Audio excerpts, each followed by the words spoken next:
The sound of a funeral bell rings out. An old god explains the cremation is already over. The soul panics, realizing there's no going back. An angel furiously blames the god for this huge mistake. But the old god calmly offers a solution. He can't return home, but he can be reborn elsewhere. He'll inherit the body of someone who died too soon. As an apology, they will grant him a special ability. Reincarnation, the idea slowly sinks in. His old life was nothing special, but this is a fresh start. He agrees to the deal, much to the god's relief. But what about the promised special ability? The angel eagerly volunteers to choose for him. She suggests an iron body, language skills, even a smartphone. Suddenly, a loud bell chimes through the void. The old god announces his shift is officially over. Our boy panics. What about his reincarnation? They'll just pick some random powers on the fly. With a quick and casual, well then, they wave goodbye, sending him off to his new life. His fate was sealed by a careless god and angel. He awakens in a strange, broken body. A man with a thick mustache calls out a name, Gaia. He slowly realizes that's his new name. Suddenly, a searing pain rips through his mind. As the original body's memories flood his consciousness, the god's voice echoes. He forgot to explain this part. When the agony finally subsides, he looks up. He recognizes the man as his uncle, Athos. Overwhelmed with relief, his uncle pulls him into a hug. Athos is overjoyed, tears welling in his eyes. He feared losing Gaia after his parents died. The weight of this new family sinks in. He remembers the god's words about the original owner. His uncle weeps, feeling unworthy of this second chance. Athos asks about his injuries from the Empire. Gaia notices a strange light on his arm, and quickly hides it from his uncle. His wounds are visibly closing on their own. He plays it off, saying it's nothing to worry about. Athos tells Gaia they have somewhere to be. Despite his injuries, Gaia quickly agrees. He learns his tribe rebelled against the Empire. A soldier questions his health, but Athos is determined. They are here to apologize for the uprising. Gaia realizes they must beg the Empire for forgiveness. The Emperor's grand tent looms before them. Inside, the ruler of the Empire waits on his throne. Emperor Gordius III coldly asks their purpose. Athos kneels, blaming the former chief for the war. Athos reveals the rebellion's leader was Gaia's father. He begs the Emperor for his generous mercy. A new voice commands Gaia to look up. Suddenly, a brutal kick sends him flying. The impact stuns him, pain flaring in his head. The Emperor's son mocks their pathetic plea for forgiveness. Athos cries out his nephew's name in horror. He grabs the prince's leg, desperately pleading for mercy. But Gaia's eyes burn with a cold, silent rage. The Emperor finally orders his son to stand down. The Emperor declares their rebellion unforgivable, but desires no more bloodshed. He commands their tribe to swear absolute loyalty. This is the sole condition for their forgiveness. Athos prostrates himself, thanking the Emperor for his mercy. A smirking guard tells them to know their place. Cast out of the tent, they kneel in disgrace. Gaia slowly regains his consciousness. His uncle's worried face looms over him.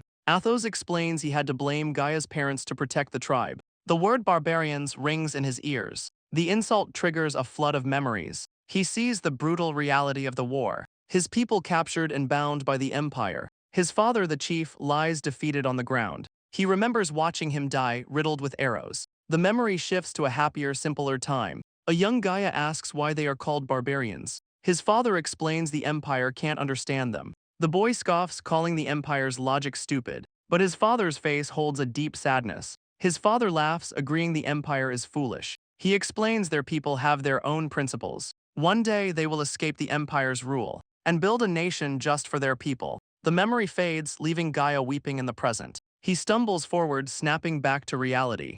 Athos asks if his wounds hurt, but Gaia denies it. He clenches his fist, consumed by pure rage. Why did his family have to die for being barbarians? Athos stares, stunned by his nephew's outburst. A memory of his old life flashes by. He'd never felt such a powerful emotion. He wonders if this burning rage is truly Gaia's. No, he realizes this hatred is his own. He clutches his head, overwhelmed by the feeling. Athos agrees that being powerless is a miserable fate. He tells Gaia they must become strong. They return to a small cabin in the village. Inside, the tribe's elders are furious with Athos. He makes a shocking announcement: Gaia is the new chief. His uncle's gaze is filled with conviction. Gaia stares, completely stunned by the declaration. The elders immediately object, he is far too young. But Athos is firm, promising to support him. He begs them to accept Gaia as their new chief. The elders fall into a tense, uncertain silence. Seeing his conviction, they reluctantly agree. Later, Gaia asks if he's truly fit to lead. His uncle sits calmly before him, staff in hand.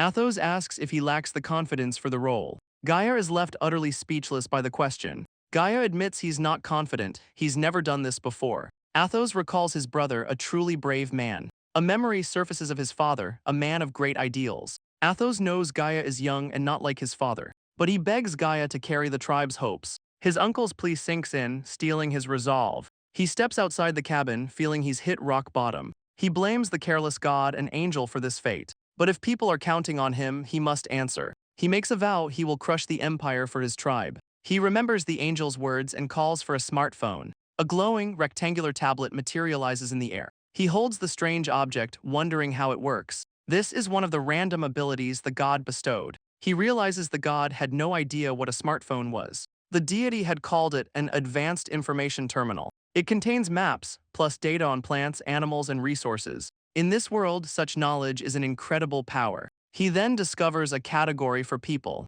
The first profile he pulls up is for his uncle, Athos. Athos calls out, noticing Gaia's strange behavior. Gaia stammers, trying to hide what he's doing. His uncle asks for help repairing the village fence. He realizes the glowing tablet is invisible to others. From their perspective, he was just staring at nothing. Athos checks in on the progress of the repairs, but their storehouse was raided and food is running low. Gaia overhears the tribe's most pressing problem, money. Their forest home has very little land for farming. To buy grain, they need both coin and credit. The empire controls all the fertile land for grain. To survive, they need something to trade. He scans the tablet's map for local resources. A strange icon catches his attention. The map indicates a large vein of rocks. He suddenly realizes what it is: rock salt. His old world's knowledge clicks into place. He remembers this area was once an ocean. A brilliant, game-changing idea begins to form. Salt is a valuable resource they can sell. Salt is a vital and expensive resource for his people.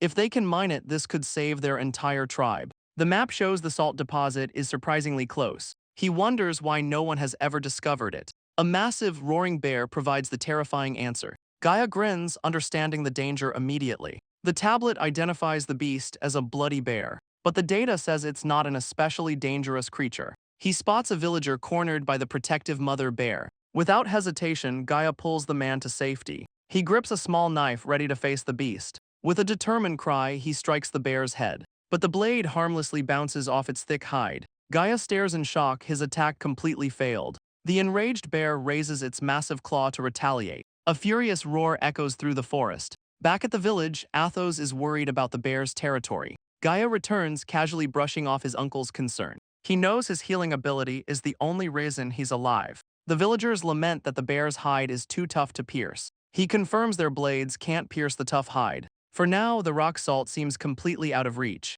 His uncle demands to know why he went somewhere so dangerous. Gaia explains he was seeking a new industry for the village. A villager agrees, but many parts of the forest are forbidden. Though just a figurehead, he wants to help his people. The villagers are stunned by his newfound sense of duty. Others suggest leaving money matters to the skilled Athos, but Athos confidently declares they already have an industry. Gaia has no idea what his uncle is talking about. Athos and the villagers share a confident look. A woman announces their next job, the Algis kingdom. They may hate the empire, but work is work, and the pay for this job will be excellent. The tribe bustles, preparing their weapons for battle. Some complain about the lack of proper equipment. Gaia learns the truth: their industry is war. Just then, a man announces a shipment has arrived. Inside a crate lies a fresh supply of swords. The villagers erupt in cheers. New weapons are here. Gaia asks how they could possibly afford new weapons. Athos explains their new employer paid for them. The empire even provided food and an advance payment.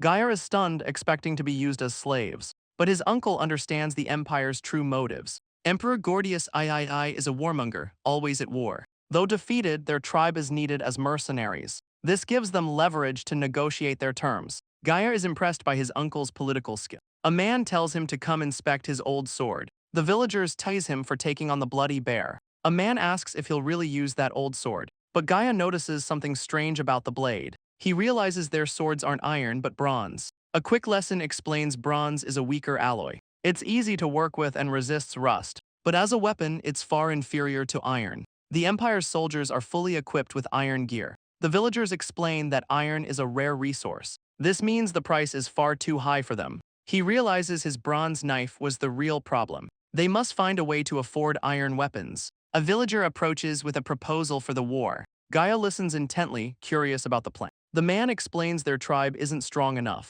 He suggests asking the neighboring tribes for help. The forest is home to many different peoples. Among them are fierce reptilian warriors, and even tribes of stoic, battle-hardened elves. But it seems none of them are on friendly terms. Gaia is amazed by the gathering of tribes. Even the reptilian warriors have answered the call. The villager explains their one common goal, coin. He tasks Gaia with greeting all the new arrivals. The young chief nervously approaches the first group. His attention is suddenly drawn to another tribe. A stoic, beautiful elf stands among her people. He's completely captivated by her appearance. She turns her gaze sharp and questioning, but she speaks in a language he can't understand. Gaia stammers, realizing they speak different languages. He suddenly remembers another one of his abilities. He suddenly clutches his head, crying out in agony. The elven language is forcefully downloaded into his brain. He curses the god for this incredibly painful process. The elf warrior leans over him, asking if he's all right. He answers in her own language, assuring her he's fine.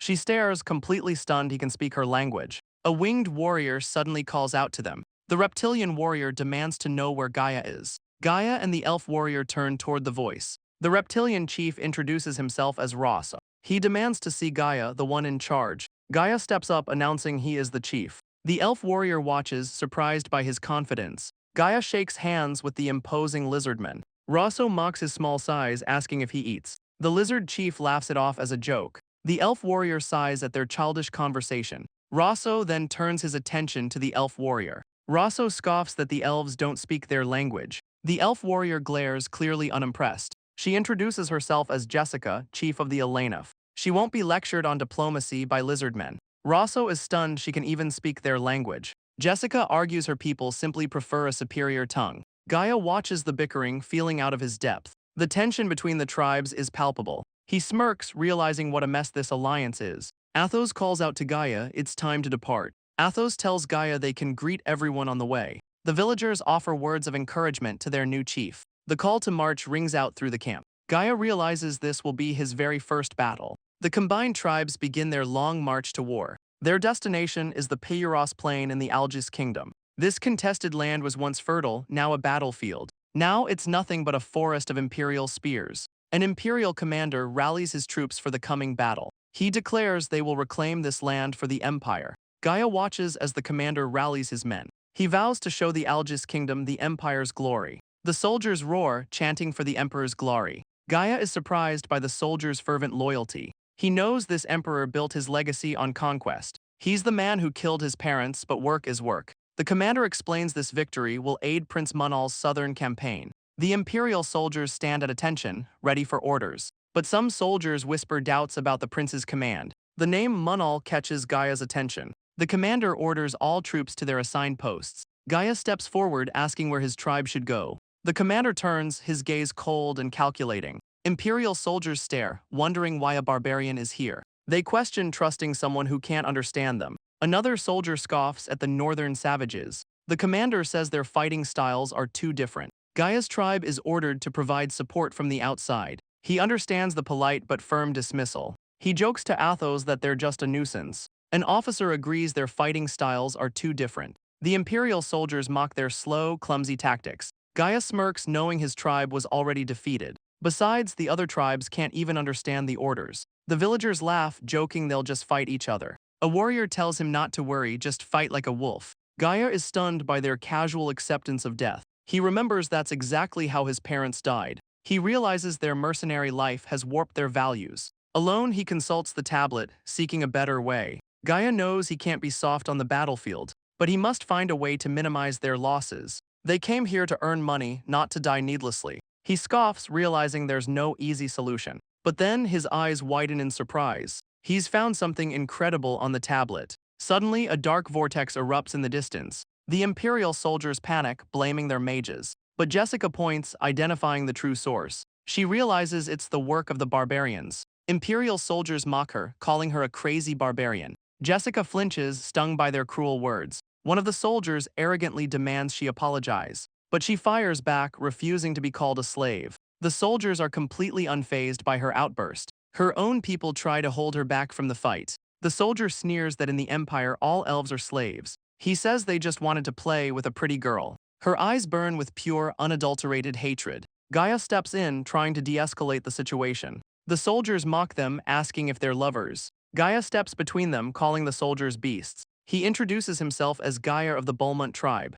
Jessica is stunned he can speak the Imperial tongue. He apologizes for her outburst, but won't accept insults. They were hired as soldiers, not as barbarians. He challenges them to settle this the barbarian way. Suddenly, an Imperial commander shouts at them. He orders them to break it up immediately. The soldiers back down, clearly annoyed. The commander orders everyone back to their posts. Jessica stares, still processing what just happened. She approaches Gaia, asking about the strange vortex. He suddenly grabs her arm, startling her. He asks if she was behind the massive explosion. He excitedly asks if all elves can use magic. Flustered, she confirms it was indeed magic. She explains many elves can use magic, but so can the Empire. He bombards her with questions about their magic's limits. She admits she doesn't know, but her uncle might. Gaia desperately begs her to introduce him to her uncle. She's completely thrown off by his sudden intensity. Her uncle, Chief Iranif, questions his motives. Gaia confirms he wants to know about their magic. The chief dismisses him, their plans are their own.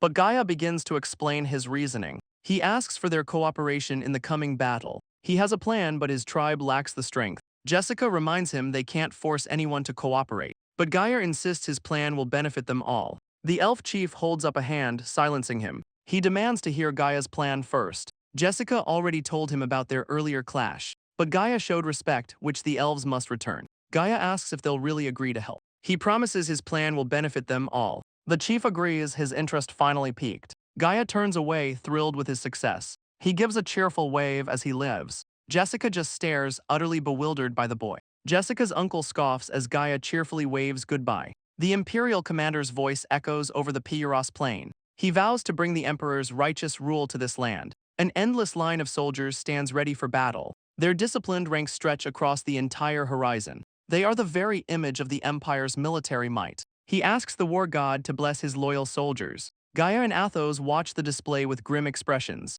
The commander's eyes burn with intensity as he shouts. With a final command, the Imperial army begins its advance. The Imperial army advances as a wall of shields. A commander shouts a warning of incoming arrows. The volley rains down, harmlessly striking their shields. Imperial mages prepare a barrier as archers take aim. With a single command, they let their arrows fly. A magical explosion rips through the enemy lines. The Algis soldiers are cut down by the attack. A reptilian warrior lets out a furious battle cry. He roars, ready to charge into the chaos. The war begins in a brutal spray of blood. The lizard men tribe roars, charging into the fray. Gaia's own villagers eagerly follow their lead. Jessica watches in horror as the tribes rush in. A villager worries they're being left behind. Athos turns to Gaia, waiting for his command. But Gaia calmly tells him it's okay. He smiles, tablet in hand, and says it's their turn. Imperial soldiers in the rear notice something strange. Gaia leads his tribe away from the main battle. The soldiers shout, confused by his bizarre maneuver. An allied warrior scoffs at the barbarians. His own villagers question leaving the main battle. They notice the elves are following them as well. But Gaia insists this is the fastest way to the enemy. His people ask which enemy he's talking about. He reveals their target, the kingdom's commander. The villagers are stunned by his audacious plan. They ask how he could possibly know the commander's location. Gaia grins, saying he has a god's eye view. The tablet displays a perfect map of the battlefield. The enemy's strategy is laid out on a board. Inside the Algis kingdom's command tent, a general asks what will secure their victory. His advisors boast of their brave warriors. The commander takes a drink, seemingly agreeing. But another officer asks for his true thoughts. The commander remains silent, his cup refilled. His cold eyes betray a calculating mind. Meanwhile, Gaia leads his small group forward. Athos asks if he's serious about this insane plan. Gaia shouts back, his resolve absolute. They lack numbers and gear but have one weapon. The tablet provides perfect battlefield intelligence. Outnumbered, they must exploit the enemy's weakness. The commander is protected by a swift cavalry unit. He grins, saying they'll fight like wolves. But his men are completely shocked by the plan. Even Athos seems to doubt this reckless strategy. Their target is the commander and no one else. Take out the head and the enemy army will crumble. A quick end to the war means fewer of them die. Athos listens, his expression unreadable. Gaia passionately explains his plan to the elves. His uncle seems to hesitate for a moment, but then he grins, vowing to follow his new chief. The other villagers are shocked by his decision, but the idea of such a reckless plan excites them. Far away, the main battle rages on. A massive explosion rocks the Imperial lines. The Algis commander orders his men to hold firm. His mages prepare a counter, knowing the barrage can't last. The Algis commanders watch the magical barrage. Their magic is strong, but barriers can hold. Only their mages are keeping the line intact. They'll just wait for an opening to strike. The commander demands a report from the front. A scout confirms their forces are evenly matched.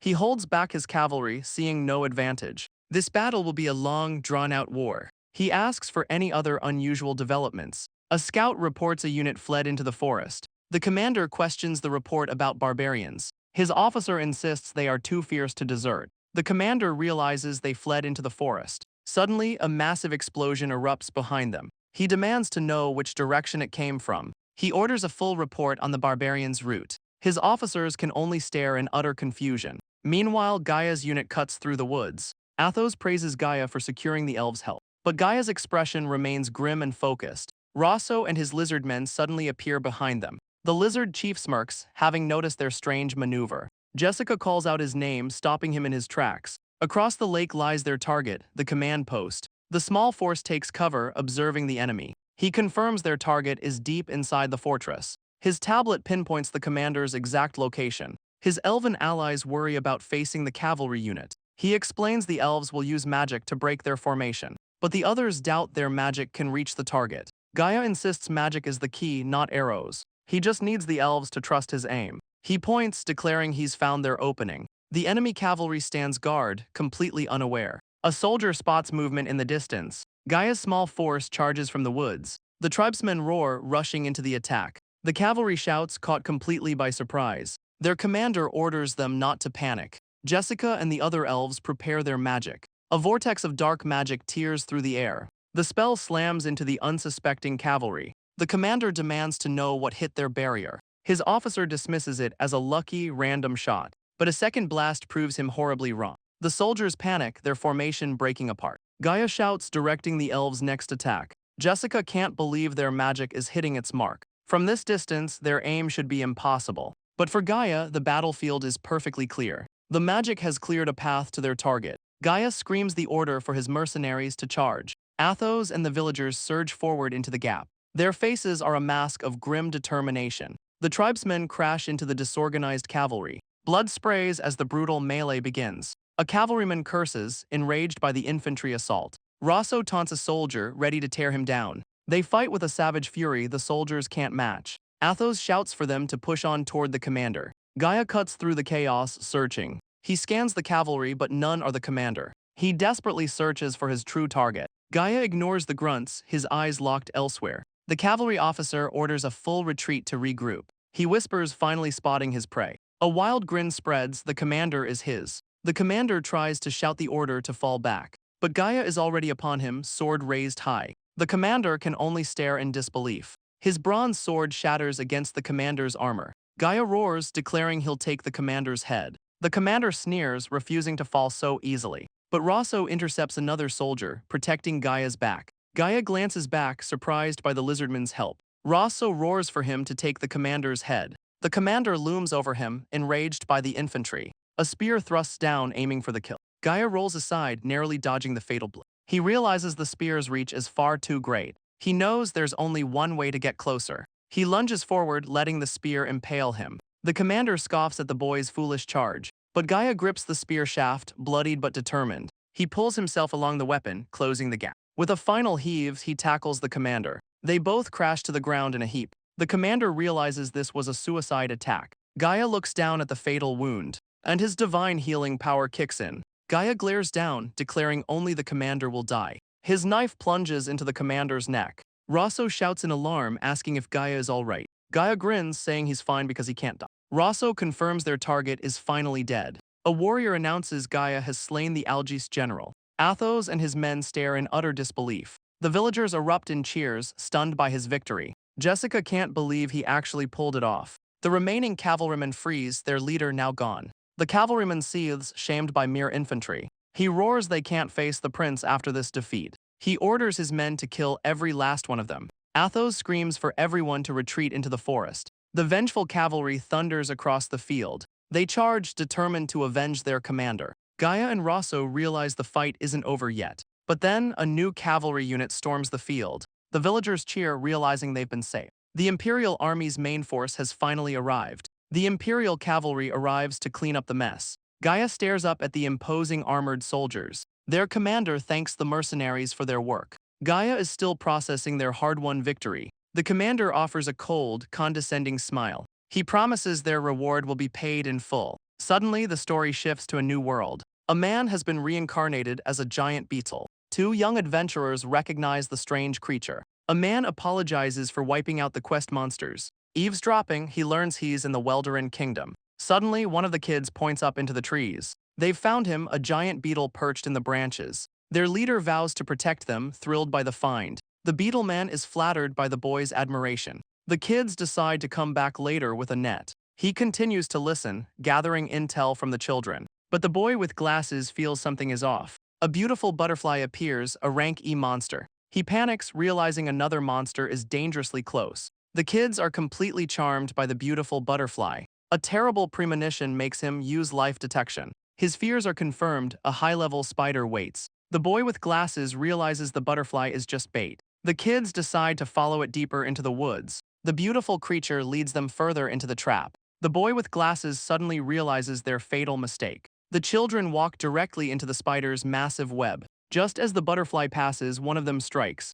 She smacks the butterfly right out of the air. The butterfly is instantly snared in the web. The beetle man watches, completely stunned. He realizes the spider eats its own partner. The children are already unconscious on the ground. He unleashes a powerful air cutter attack. The blast slices cleanly through the web. The spider is caught in its own collapsing trap. With the butterfly freed, the spider plummets. He decides to watch from a distance for now, but one of the kids begins to stir. They wake up screaming, a dead monster nearby. The young adventurer realizes they were almost eaten. They wonder who could have possibly saved them. But the boy with glasses has a theory. His friends stare, completely confused by his claim. He insists the silver beetle was their savior. From the trees, the beetle man is impressed. The kids decide to loot the spider's corpse. Back in the village, parents embrace their children. It's a quiet, peaceful little town. An adventurer reports the forest monsters are gone. The village elder confirms the monster threat is gone for now. Hiding nearby, the beetle man feels a pang of guilt.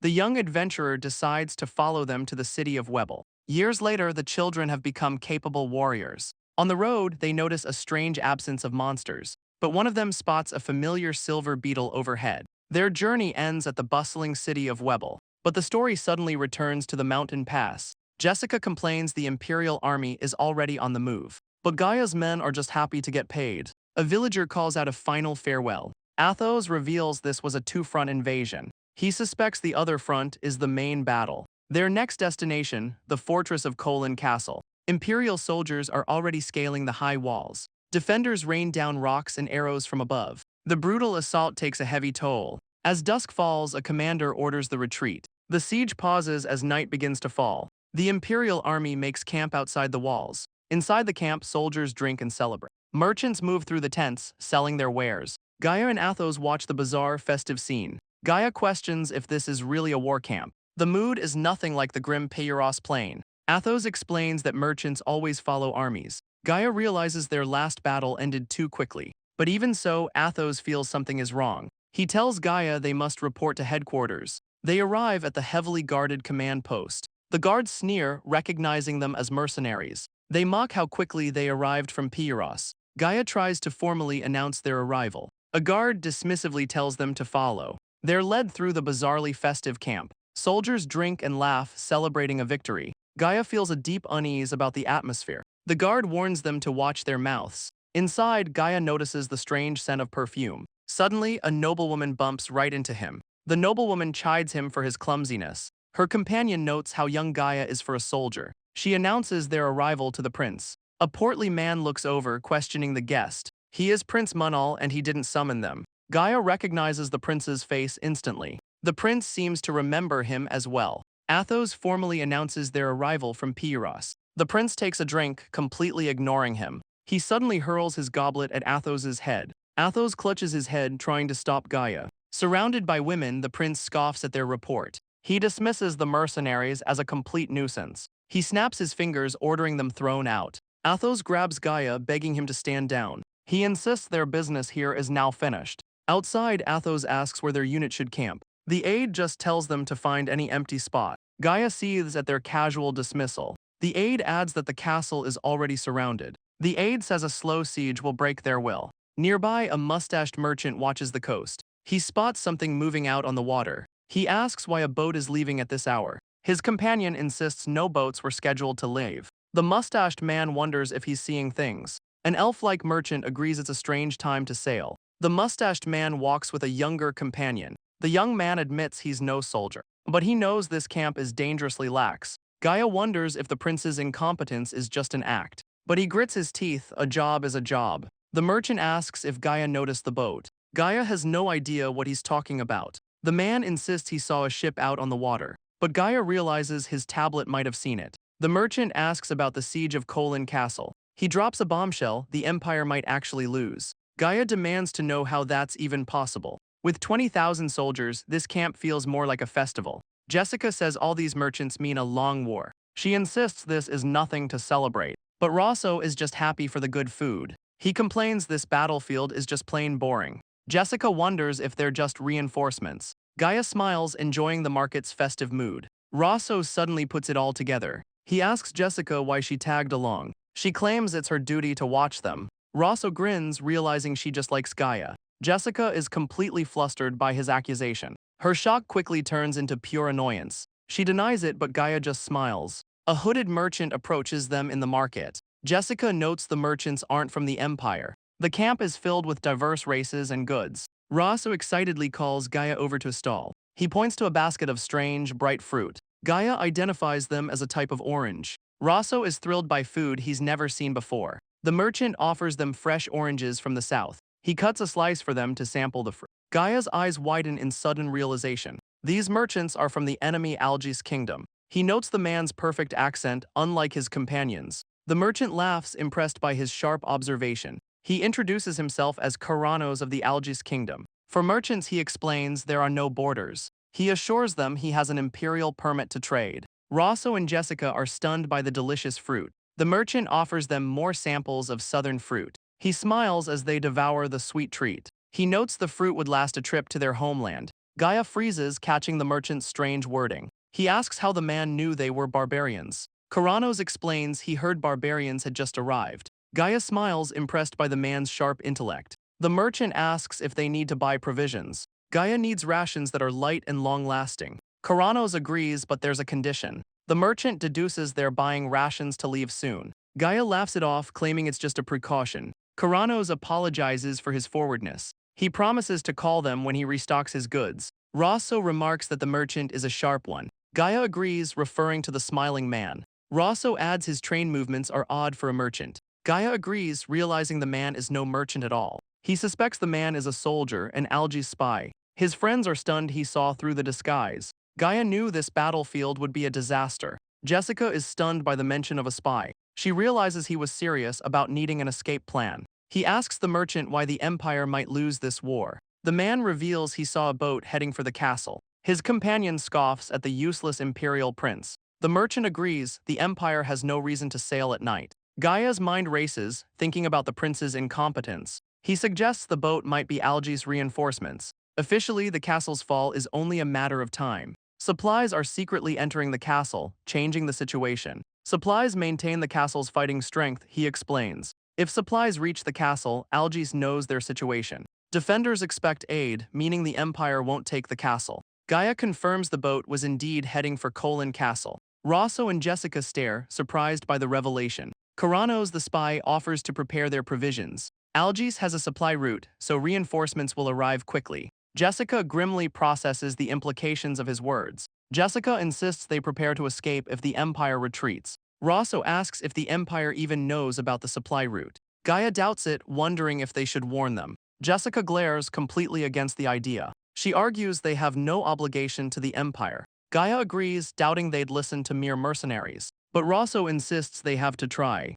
He declares it's a matter of a soldier's duty. Gaia reluctantly sees his point. But when they report it, an officer is in disbelief. He dismisses their intel, citing their overwhelming numbers. Roso insists they can't stop the supply route alone. The officer scoffs at the idea of a few boats. Suddenly, an aide bursts in, shouting for the officer. He snaps that Prince Manol only wants reports of victory. Gaia and Roso are left standing, their warning dismissed. The officer storms off, cursing the insolent barbarians. He sneers at the very thought of the Empire losing. Roso sighs, realizing their efforts were completely useless. The aide returns, screaming the prince is getting impatient. The officers scramble away to appease their commander. Back at the market, Karanos prepares their provisions. He confirms their order of rations and mountain donkeys. The mustached merchant offers their horses as payment. Roso can't believe they're selling their warhorses. Karanos offers a fair price for their Algis-bred steeds. He recommends mountain donkeys, perfect for rough terrain. Gaia smiles, asking if they'll need to travel off-road.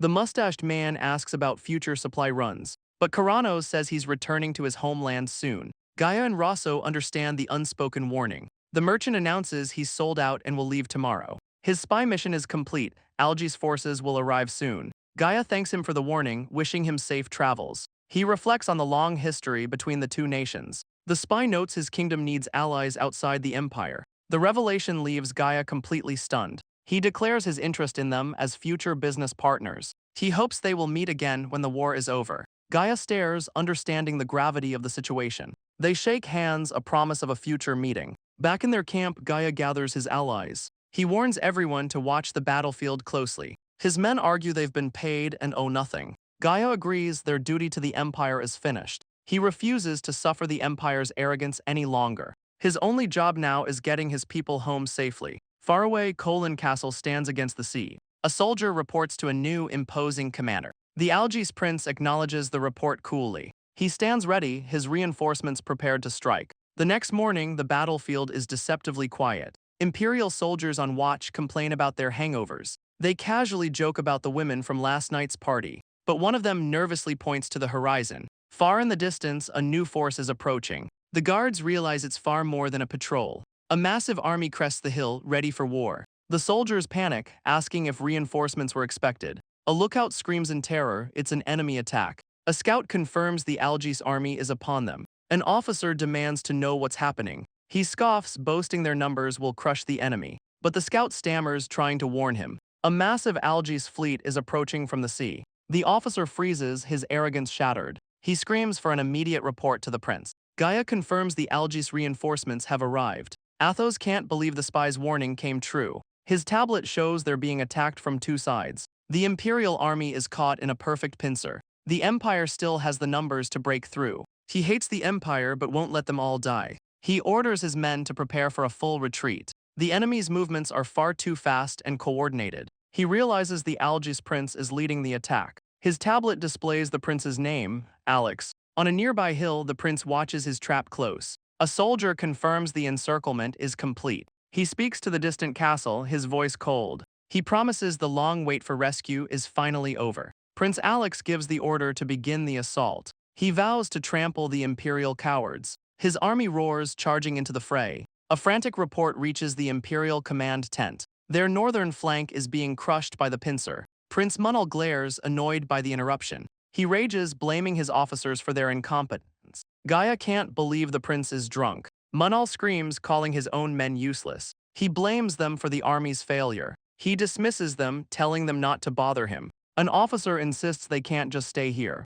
But Gaia steps forward, urging the prince to retreat. Prince Manol glares down, utterly unimpressed. He rages, calling the very idea of retreat foolish. His aide recognizes Gaia as the barbarian from before. Gaia warns that if they wait, escape will be impossible. Manol scoffs, calling the Algis army incompetent. The aide mentions the enemy prince is a famed general. Gaia confirms their prince Alex is leading the attack. The officers freeze, stunned by the name Alex. On the battlefield, Prince Alex cuts down his foes. He is the legendary Silver Lion, undefeated in battle. An officer explains Alex's fearsome reputation. Gaia realizes this prince is a serious threat. The aide begs Manol to retreat from this new danger. But Manol is terrified of his father's wrath. His aide suggests a redeployment to save face. The other officers eagerly agree with the new term. They frame it as a strategic move, not a cowardly retreat. The prince considers the face-saving suggestion. He rationalizes that his own safety is paramount. He orders a full redeployment from Colin Castle.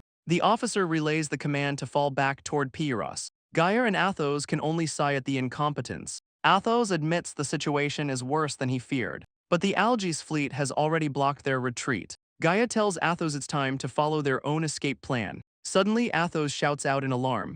Prince Manol stops them, calling them useless fools. The prince stops, changing his tune completely. He desperately says he has a proposal for them. Gaia and Athos are completely bewildered. Meanwhile, Prince Alex carves through the Imperial lines. His soldier checks on him, but Alex is unscathed. He rallies his men to rescue their trapped comrades. His soldiers hesitate for just a moment. Then they roar, charging forward for their prince. An aide begs him to fall back from the front lines, but Alex insists a commander must inspire his men. An aide confirms the spy's intel was correct. The Imperial Army's command structure has collapsed. Alex denies being a warmonger, he fights for his people. He refuses to become a bloodthirsty emperor. His aide notes capturing Prince Manol is a key objective. Prince Alex agrees with a confident smirk. Suddenly, a scout gallops toward the prince. He reports the Imperials are trying to retreat. Alex is surprised they're not completely incompetent. He decides to see the Imperial prince's skills himself. His aide begs Prince Alex not to go himself. He sighs, calling out the prince's hypocrisy. But back with Gaia, something is happening. Gaia shouts that the prince's offer is a good one. He orders Jessica to clear a path to the right. A powerful blast of magic rips through the enemy lines. His men stare in disbelief as a path opens. Gaia roars that their cowardly prince won't save them. His words sting, shocking his own soldiers. They roar back, refusing to die in a pointless war. His men demand to know if they're escaping alone. They question why only the mercenaries are retreating. But Prince Manol screams that he's coming with them. Gaia roars, revealing his true motivation: money. The princes offer a secret escort out of the battle. Gaia asks Athos if he's really okay with this plan. The aide snaps that at this point it doesn't matter. He tells Gaia to trust his own judgment on the field. The aide realizes the enemy knows the prince is here. He panics, shouting that Manol is a prime target. Athos explains their new mission: act as decoys. The aide screams he must get the prince home alive. He begs the mercenaries to escort the prince safely. A massive reward is promised for their service. The Imperial soldiers flee, doubting their new allies. But Gaia grins, saying the reward is worth the risk. His men question if they should really press forward. Gaia looks on, his resolve completely unshaken. The map shows the Empire's desperate breakout attempt. Gaia realizes Prince Alex is a brilliant commander. Gaia knows this chaos is actually their best chance. Their plan: concentrate forces to punch through the line. Gaia's objective is clear: reach the forest. Their supplies are ready for the mountain escape route. Athos just hopes they can survive long enough to escape. But Gaia's tablet reveals a troubling development. The enemy forces are letting them pass. He questions why the Algis army is letting them go. But then he sees the true size of the pursuing army. He screams in terror, ordering everyone to run. Prince Alex leads the charge, ordering his men forward. Athos can't believe the enemy prince is leading the hunt. The Silver Lion himself is hot on their trail. An aide suggests they bypass the fleeing Imperials. But Alex grins, ordering a direct confrontation. His elite cavalry thunders across the battlefield. They quickly intercept the fleeing Imperial prince. Prince Manol and his aide cry out in terror. Athos warns Gaia they're about to lose the prince. Gaia orders a retreat, saying he'll buy them time. Athos warns him it's too dangerous to go alone. But Gaia knows if the prince dies, it's all for nothing. The cowardly prince screams for his men to protect him. He grabs his aide, furious this wasn't in the plan. In the chaos, the prince is thrown from his horse. Prince Alex carves a path through the Imperial soldiers. Gaia intercepts an enemy soldier, blocking a deadly blow. Alex notes his unfamiliar armor, questioning his allegiance. He suddenly recalls the spy's report on the mercenaries. The Silver Lion raises his sword, ready to strike. Prince Manol and his aide scream in pure terror. Gaia's sword meets the Silver Lion's in a shower of sparks. He's stunned by the overwhelming force of the blow. Alex recognizes him as one of the northern barbarians. Gaia screams for his men to keep moving and regroup. But he's completely pinned down by the enemy prince. Alex's blade cuts deep into Gaia's arm. The pain is sharp, his defense faltering. He's driven back by a relentless flurry of strikes. Gaia knows they'll never escape at this rate. Prince Alex taunts him, saying wounds don't matter if you lose your head. The Silver Lion smirks, completely unimpressed by his foe. Gaia is stunned by the enemy prince's sheer power. But a massive explosion rips across the battlefield. The blast sends Prince Manol and his aide flying. Gaia is suddenly yanked back from the front line. Jessica screams at him for his reckless solo charge. She's furious he would risk himself so foolishly. Roso quickly tells them to save the fight for later. One of Gaia's men grabs the terrified Imperial prince. Prince Alex's men cry out his name in alarm. His soldiers beg him to fall back from the front, but Jessica unleashes another powerful spell. A wave of dark energy blasts the enemy soldiers. Roso tells Gaia this is their chance to escape. Gaia hesitates, stunned by the prince's power. The silver lion stares back, completely unfazed. He finally understands the man he's facing. His friends scream for him to get moving now, but Prince Alex orders his men to let them go. He warns his men not to pursue too deeply. Prince Alex orders his army to reform their lines. His aide begs him to fall back to safety, but Alex is focused on the northern mercenaries. He recalls the spy's report on the Barbar unit. Meanwhile, Gaia's group flees into the wilderness. He pulls out his tablet to check their escape route. The map reveals they're surrounded on 3 sides. He realizes they've walked right into an ambush. Athos confirms the enemy predicted their every move. Gaia realizes the enemy's trap is terrifyingly precise. He stares at the tablet, seeing no possible way out. Meanwhile, Prince Manol complains about walking in the mud. His aide explains a carriage is impossible in the forest. The prince furiously demands his aide carry him instead. Athos steps in to stop the prince's childish tantrum. He tells Gaia they need to make camp for the night. The retreat from Colin Castle was a complete disaster. They escaped with the prince and his noble entourage, but the prince's aide still scoffs at the barbarians. A noblewoman insists they owe the mercenaries nothing, but Gaia sees this as a favor to sell back later. His men agree to charge the Empire a high price. Suddenly, the prince's aide approaches Gaia's group. He mockingly calls Gaia Mr. Clumsy. The aide demands an improvement to their meals. The request comes directly from Prince Manol himself. The prince is tired of rations and wants a feast. Gaia can't believe their ridiculous priorities. He explains they're in the mountains fleeing for their lives. Gaia explains they only have rations, not luxury food. The aide sneers that logic won't work on the prince. Gaia bites back his rage, trying to stay calm. He offers the oranges and watermelon they bought earlier, but the aide pushes his luck, asking for hot soup. Gaia's patience finally snaps. He tells him to deal with it. The aide walks off, complaining the food is unfit to eat. His uncle puts a hand on his shoulder, calming him down. Gaia seethes, vowing to make the Empire pay for this insult. The mercenaries continue their long, tense march through the forest.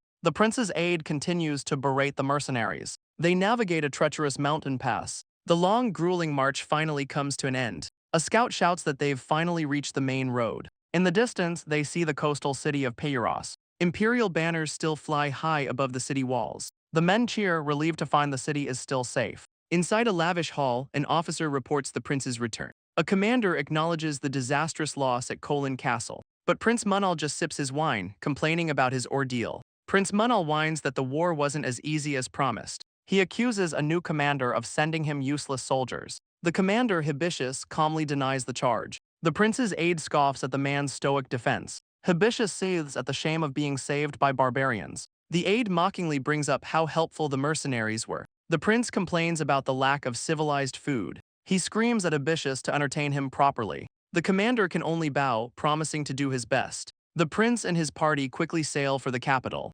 Roso seethes over the prince's endless complaints. The lizardman notes Gaia still has to negotiate. His friends find his serious demeanor amusing. Gaia decides they'll worry about it in the capital. Suddenly, a man calls out to their group. He asks if they're scheduled to board his ship. Gaia confirms, wondering what the issue is. The man offers them a chance to earn extra cash. Gaia listens, intrigued by the unexpected offer. He explains their cruise ship left 3 days early. The captain explains his cruise ship left early. The mustached man grins, offering their help. Jessica and Roso agree to move the cargo. Roso is just thrilled about getting a good meal. Gaia wonders if their rations were really that bad. The captain tells them to take food to the rowers. Gaia realizes this must be a galley ship. The captain explains military rowers are well-paid volunteers, but this is a merchant ship with civilian rowers. They follow him down into the ship's hold. Jessica recoils from a foul stench below deck. They descend into the dark, cramped hold. Below deck, rows of men are chained to oars.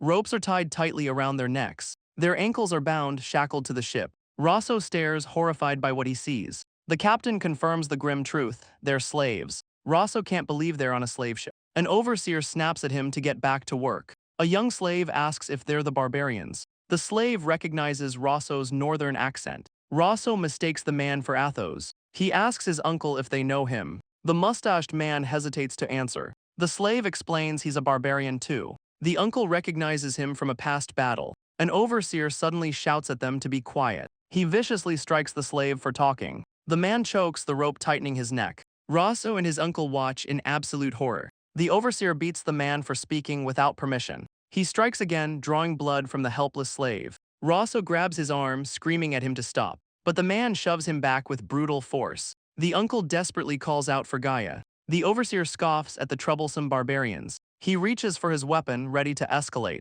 Roso's eyes fill with pure murderous rage. But Gaia's hand clamps over his mouth, stopping him. His uncle watches tense as Gaia holds him back. Roso slowly comes to his senses, held by his friends. Gaia quickly apologizes, explaining Roso just got emotional. He offers a few coins to de-escalate the situation. The overseer's eyes widen at the sight of the bribe.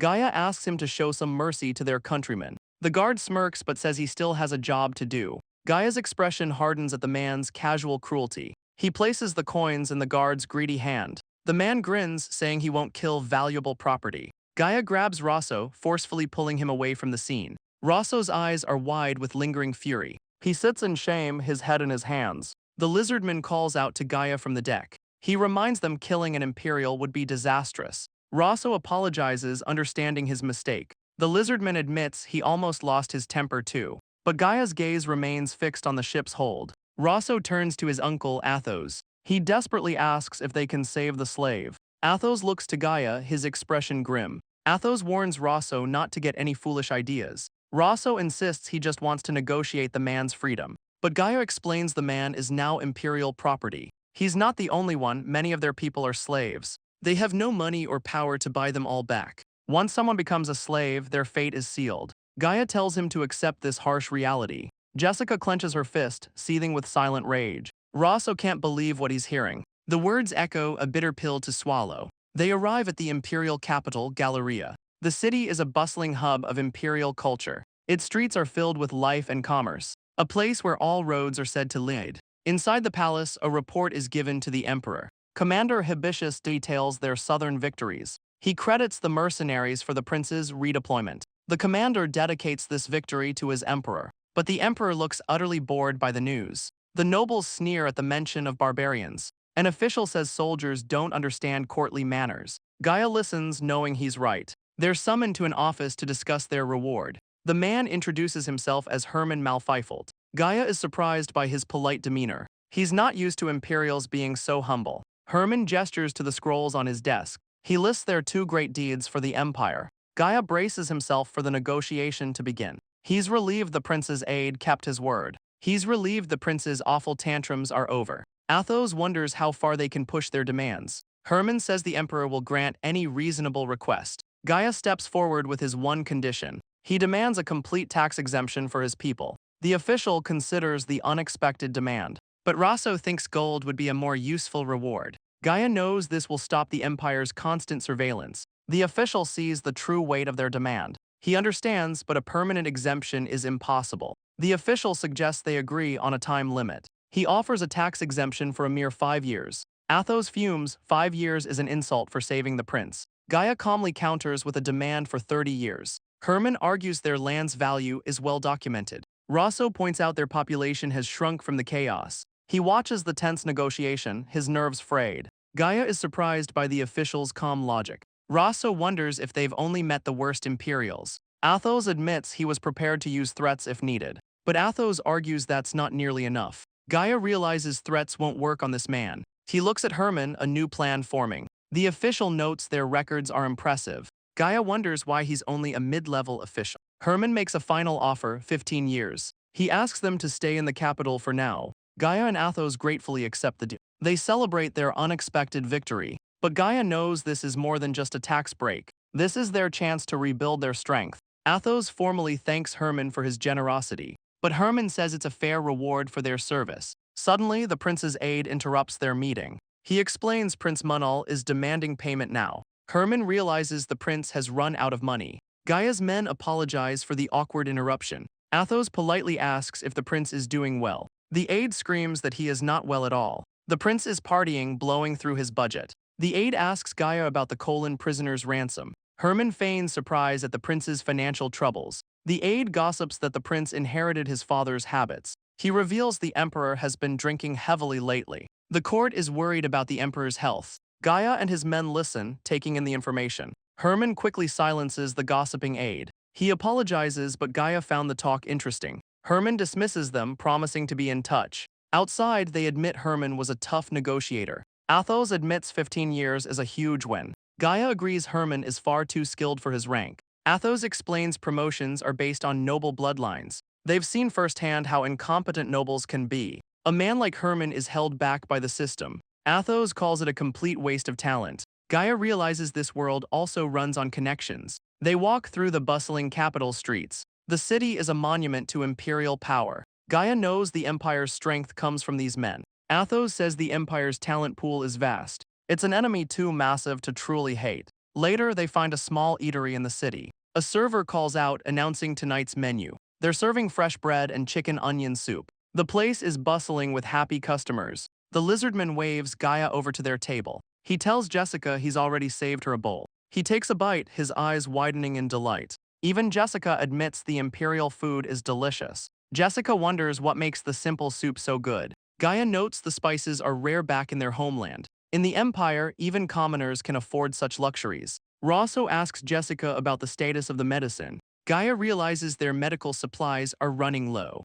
The wounded lizardmen are recovering, but need more aid. Roso jokes that their recklessness keeps Jessica busy. She has prepared what she can with her current ingredients, but she warns that their materials are almost gone. Nearby, two elves discuss the high cost of goods. The lizardman suggests they go foraging for herbs. The elf asks if he can even identify them. Gaia overhears them discussing the dangers of foraging. He smiles, knowing there's more to their plan. The elf woman questions his suspicious grin. The lizardman is confused by his strange behavior. He asks Gaia where he and Athos went. Gaia explains they visited a nobleman's house. He holds up a heavy pouch of coins. He reveals their massive payment for the mission. Jessica and Roso stare at the mountain of gold. Gaia grins, asking if it's a good haul. He explains they were paid for saving the prince, but they haven't been paid for saving the nobles. Gaia smiles, ready to collect his debts. He recalls the nobles' disdainful looks. They treated his people like stray dogs. His friends agree the reward was worth the trouble,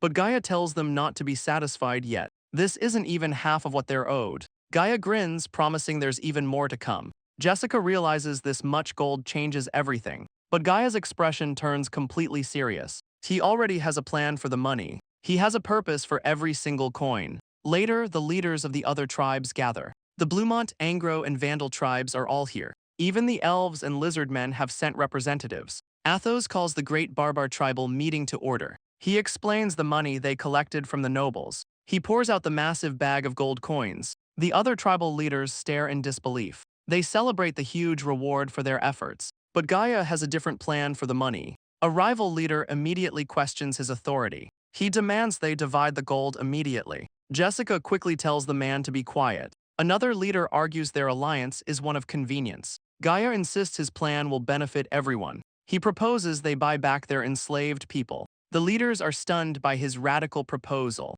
Roso's uncle listens, his expression unreadable. The room erupts in argument and disbelief. But one hand rises, silencing the crowd. The elf leader asks if buying freedom is even possible. He then questions if this is only for Gaia's own tribe. Gaia confirms it's possible if they pay the price. He declares this is for all Barbar people, not just one tribe. The elf leader nods, accepting his answer. The other leaders fall silent, considering the bold plan. Athos sits with his arms crossed, his face grim. Roso questions why the reaction is so negative. Athos admits it's a chance to get their people back, but he shocks everyone, declaring he is against it. Roso is completely stunned by his uncle's words. He demands to know why Athos would oppose Gaia's plan. Athos says the money is for rebuilding their strength. Roso screams that saving their people is rebuilding. The other leaders argue it's a valid imperial transaction, but Athos's expression remains stubbornly unchanged. Athos calls it an empty theory, a pointless gesture. The Bluemont leader warns the Empire is always watching. Roso is stunned by their cold, pragmatic resistance. Other leaders agree, fearing the Empire's wrath. The consensus is clear, take the gold for themselves. Roso is horrified they'd abandon their own people. The Angro leader puts a hand on Gaia's shoulder. He tells him to use the money for the living. Gaia grits his teeth, his frustration boiling over. But his resolve is absolute, he will buy them back. Roso screams that he absolutely refuses to accept this. He argues that even his uncle must feel this pain. He says they're just abandoning their people out of fear. Another leader scoffs at the young man's outburst. He demands they just distribute the gold already. He tells them to just consider the slaves dead. The leader calls out to the Mab tribe chief directly. Roso screams that calling them dead is going too far. He calls the slaves clumsy fools who got caught in battle. The insult hits Roso like a physical blow. The elf woman reminds them women and children were taken too. The leader says there's no point in angering the Empire. Roso seethes, unable to understand their logic. He screams they're cowards, wagging their tails like dogs. The leader's face hardens, his patience gone. He lunges forward, kicking Roso hard in the stomach. He tells the brat to settle this with his fists. Roso crumples to the ground, clutching his gut. Spitting blood, he glares back, accepting the challenge. The leader grabs him by the collar, ready to fight. The other leaders cheer, making room for the brawl. The man's hand tightens around Roso's throat. Roso gasps for air, pinned down by the brutal grip. The leader raises a fist, ready to strike a final blow. He sneers that the naive brat needs to learn his place. Bloodied and beaten, Roso's eyes burn with defiance. He suddenly slams his head into the leader's face. The man staggers back, clutching his broken nose. Roso seizes the opening, grabbing the man's arm. He flips his opponent, screaming he's the real coward. He slams the man hard onto the stone floor. Roso stands over him, bruised but defiant. He screams they can't just say it can't be helped. He reminds them they all saw the galley slaves. He asks how they can abandon their people to that fate. The other leaders watch, their expressions shifting.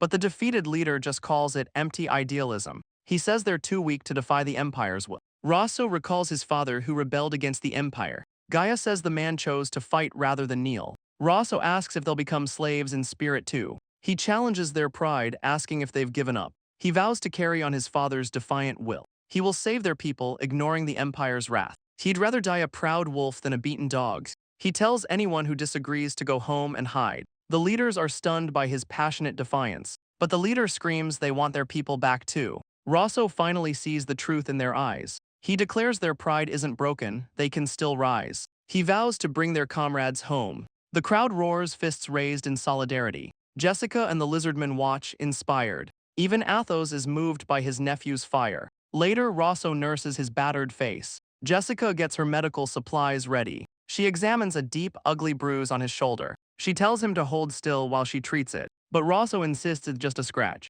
Jessica gives him a deadpan, unimpressed stare. Roso winces as she cleans his bruised face. She says leaving the wound to fester is worse. He sheepishly thanks her for the help. Jessica falls silent, her expression unreadable. She asks Gaia how long he planned this. He admits he always hated slavery, but the ship sealed it. His modern ethics are hard to explain here. He just can't stand seeing people used like tools. Jessica stares, calling him a strange person. The other leaders agree most would just give up.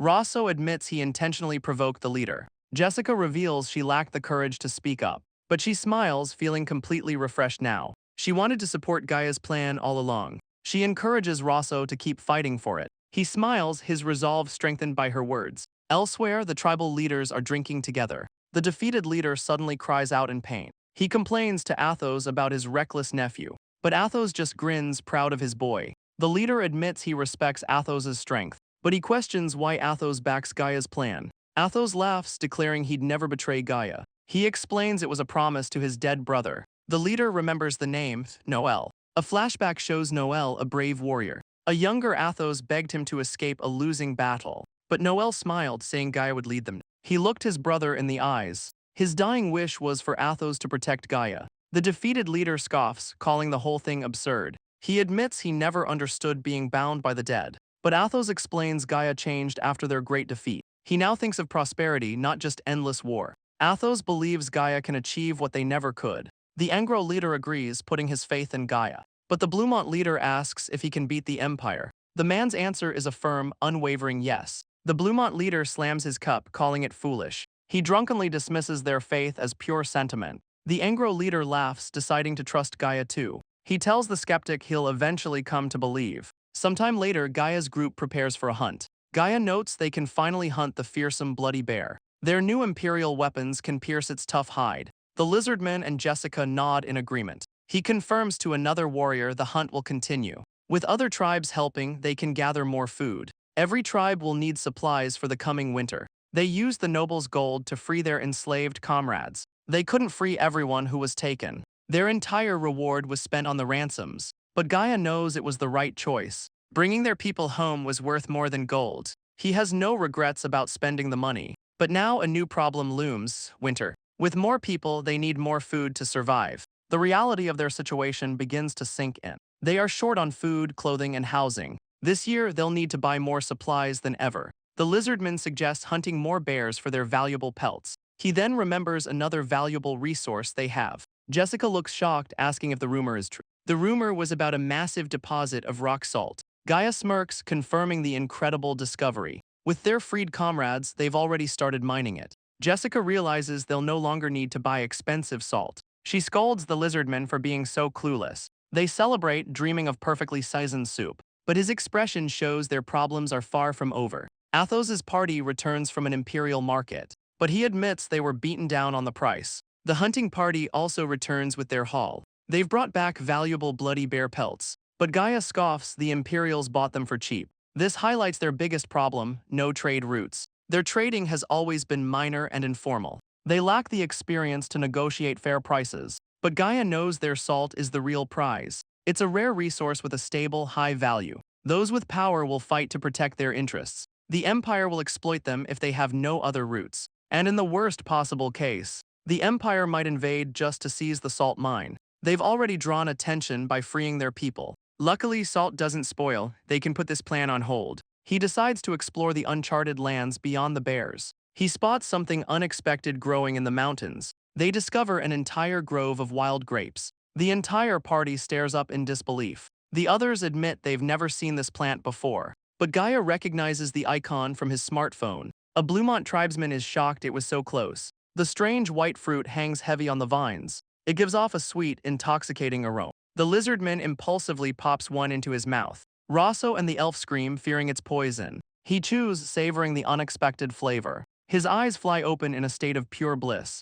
He realizes the fruit is already fermented. It's wine. The lizardman tells the skeptical elf to try the fruit. The Bluemont man confirms it's a fine, unique wine. Roso is amazed, noting its surprising strength. Gaia recognizes the taste is similar to brandy. He decides to name it the brand tree, the tree of wine. The elf realizes this could be a valuable trade good, but the others are horrified by the idea of selling it. The lizardman argues they should drink the good stuff themselves. The elf explains Imperials pay top coin for rare alcohol. The men agree that wine is meant to be enjoyed. Gaia recalls a rumor he heard in the capital. The emperor has been drinking more than ever. He connects the ruler's habit to their new wine. Athos decides they'll harvest the fruit for now. The lizardman happily keeps sampling the discovery. They have two valuable resources, salt and wine, but without a trade route, both are useless. Gaia knows they need a reliable path to market. They set out across the untamed lands. Their quest for a new trade route begins. A traveling merchant named Kalanos arrives at their village. Gaia stares, completely caught off guard. He realizes a trade route just walked in. Gaia welcomes him, asking about his visit. The merchant heard of their great victory at Colon. Gaia recalls the ambush that nearly killed them. He plays along, thanking him for past supplies, but he suspects this man is an Algis spy. Kalanos admits he's here for valuable information. He then asks what Gaia knows of the Empire. Gaia feigns ignorance, claiming they're too busy to care. Kalanos laughs, saying it's no surprise given their distance. He reveals the Empire's defeat has sparked small rebellions. He claims he was just worried about his old friends. Gaia realizes the Empire is facing internal strife. He feigns disinterest, claiming winter is their only concern. Gaia asks if he came just to incite them to rebel. Kalanos reveals the Algis kingdom is not their true enemy. Gaia sees an opportunity for a mutually beneficial alliance. He pivots, offering to sell their own products to the merchant. Gaia offers the merchant a piece of rock salt. Kalanos is skeptical, asking what it is. He's shocked to hear salt was found in their lands. Gaia offers him an exclusive deal for the entire supply. The merchant considers the offer, asking for the terms. Gaia's one condition: the Empire must never know. Kalanos understands the need for secrecy immediately. He agrees, but Gaia has one more product to sell. He pours a cup of their newly discovered wine. The merchant takes a sip, his eyes widening in shock. He's never tasted a wine so sweet and fragrant. Gaia asks if he'll agree to sell their new product. The merchant says it's fine enough for the Imperial palace. Gaia asks if the Imperials enjoy fine liquor. Kalanos confirms the Emperor's drinking has worsened. Gaia hopes the Emperor will drink himself to ruin. The merchant warns that too much pleasure is a poison. He agrees this wine is good enough to destroy a man. Gaia says they're just selling a product, nothing more. The merchant accepts the deal, sealing their pact. Kalanos agrees to sell the wine to the Emperor. The merchant admits the Emperor is a great man, but many of his subjects are deeply dissatisfied. He hints a new ruler would be easier to manipulate.